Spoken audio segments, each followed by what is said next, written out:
Naneh, it seems to be a common theme with us Armenians that we move back and forth. We leave one place and we go to another place and then we come back. It's this back again, forward again.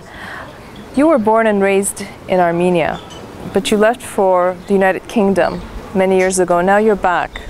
What brought you back? I think it's the same things that drive us out. Sure. Well, it's usually the same thing that pulls you and pushes you, I find. So I think I grew up feeling an outsider of some sort because my whole family comes from Yerevan, and then my parents had to relocate to Hrazdan, which was a new industrial city then. And they were young professionals, so we were sort of sent over on business and ended up staying there nearly 10 years.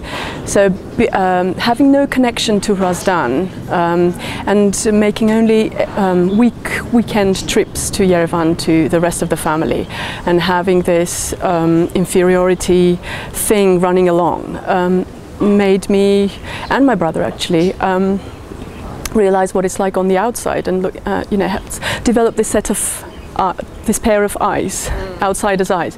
And I think that's a great thing to have. Only sometimes it feels like a curse, but somehow you have to embrace it because that's where you draw strength from.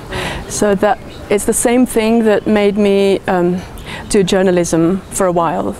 When I was a student, I applied to work at a TV company, then slowly moved into... in London? In Yerevan. Oh, in Yerevan.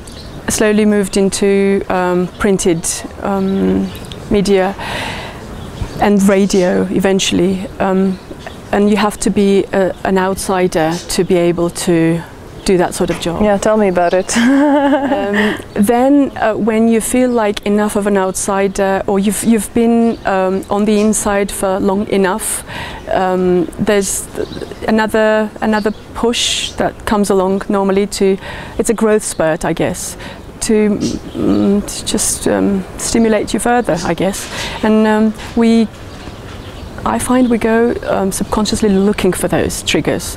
So yes, 15 years in the UK, then back here, and again, you don't come to the same place as the same person. You're an outsider. Again? Yes. Are you ever an insider? I think it's, to a certain degree, it's a protective mechanism you develop to retain your own separateness. But we also want to fit in. So at times, I am an insider, absolutely. And I'm an insider. I can feel an insider here and there in the UK, depending on the context.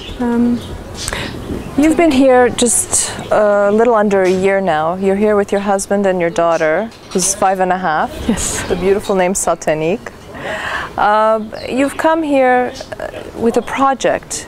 You came with a project in mind. You didn't come and figured it out. How did that come about? What is the project that you're implementing now? So what we're doing at the moment as a couple is we're developing a small boutique educational program or a business called the Brainy Beans, and the idea is to see how it goes in Armenia being run full-time.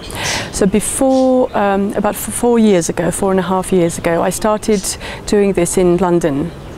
But this wasn't an English language program for kids there. It was a pure enrichment activity hour for children who used to go to preschool and who would be in the after-school club. So then it sort of developed itself because right at that time my friend in Yerevan happened to open a small educational center, and I was visiting family as I used to do once a year in the holidays, and she asked me to run an intensive course as it would be run in England for English-speaking kids in Yerevan, and it was a success by all standards.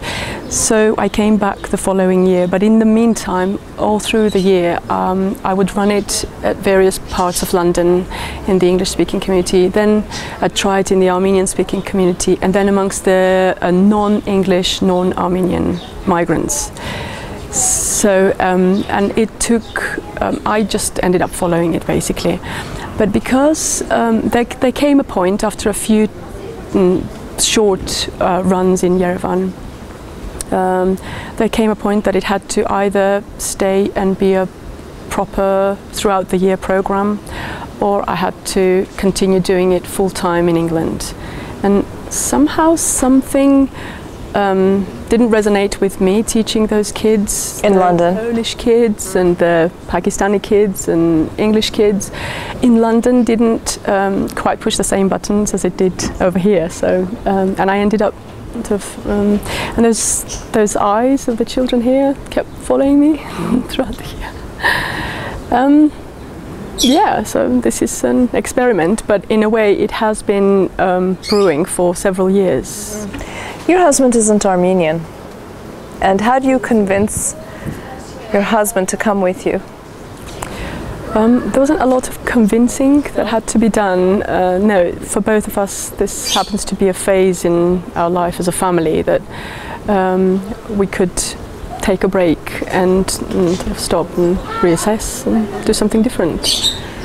And so explain to me the concept. I understand the concept, but you actually have a physical building where the kids come after school, and it's for early childhood development?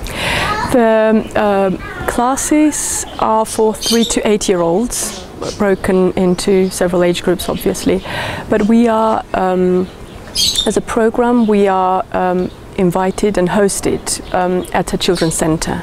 At a children's centre, at a children's club, where kids also come to do other activities.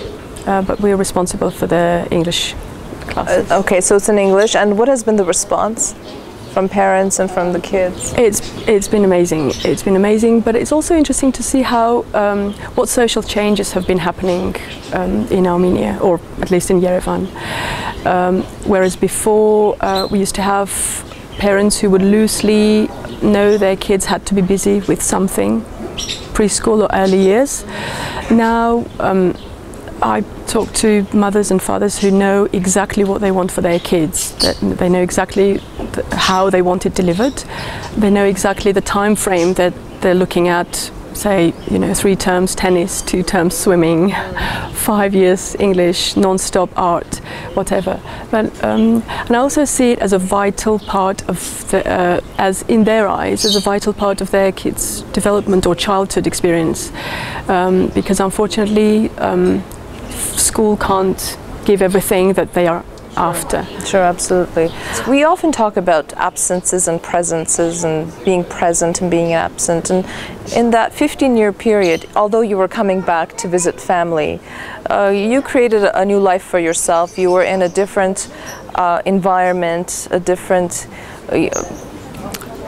political environment, a different cultural environment. Did that absence help you to create the program, or was it a hindrance at some time? Absolutely helped me. Yeah? Absolutely.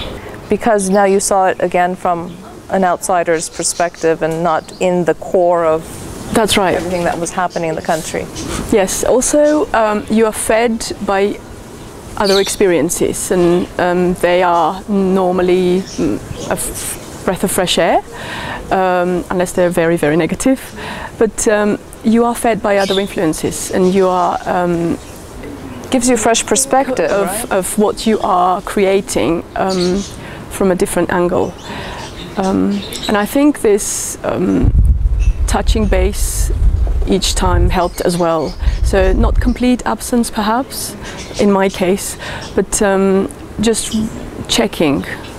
A step back to be able to step back into something.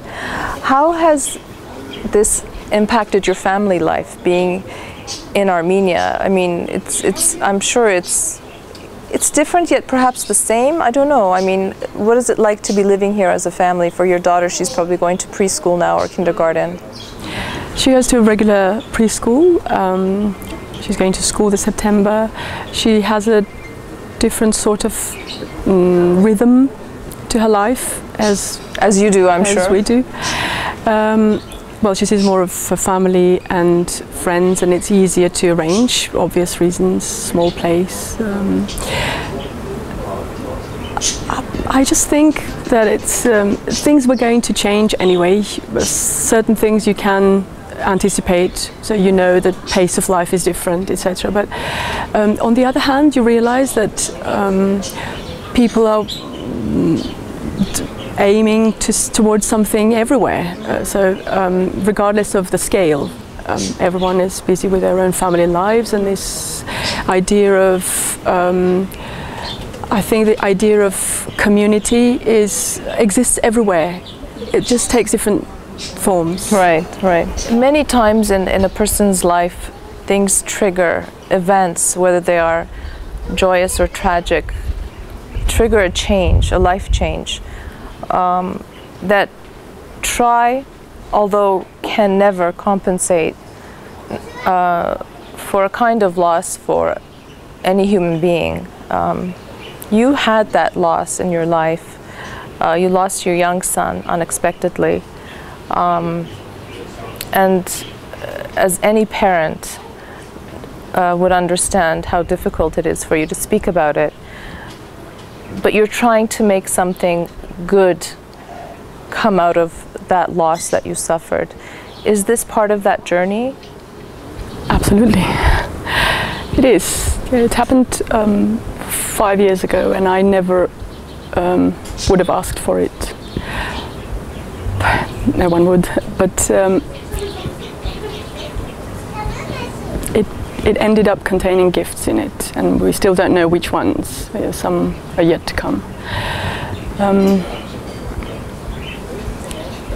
So after we lost our son, pretty soon after actually, I found myself redundant as a mother, and until then I'd embraced that role, and also I was expecting our daughter then. So I would have been a mother of two, and then I was a mother of none.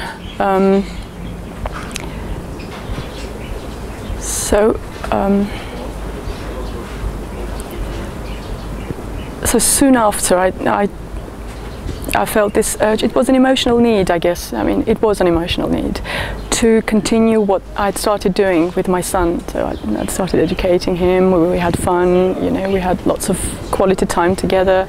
And I thought, I guess it's parents would understand this.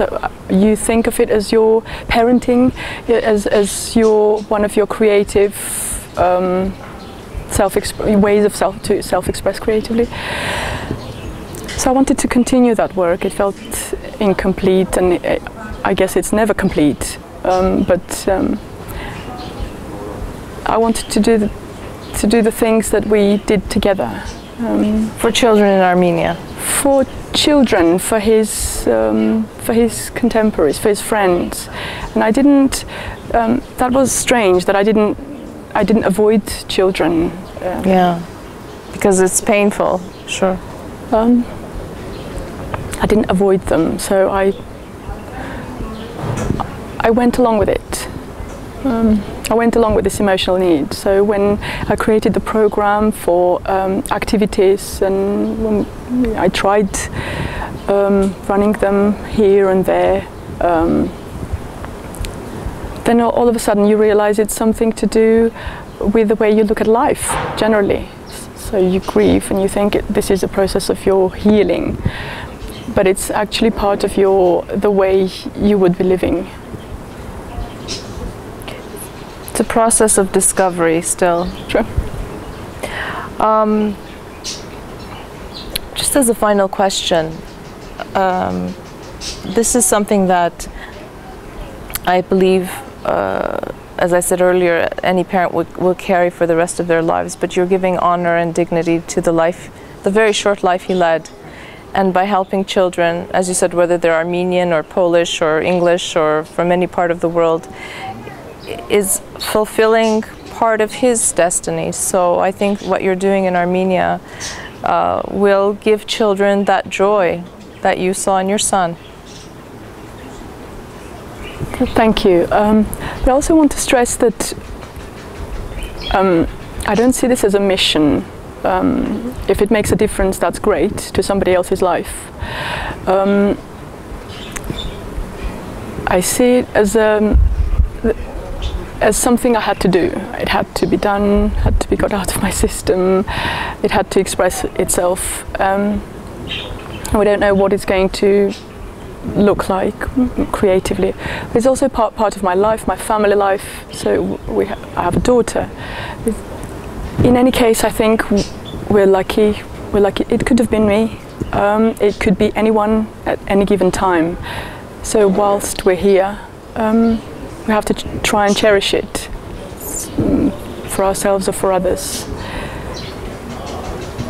And yeah, it's a way of honouring his memory and his life. And also it's a way of saying that it's the life, there's another way to measure it, not through length of years, the number of years lived, but what's left behind and what was experienced while he was alive.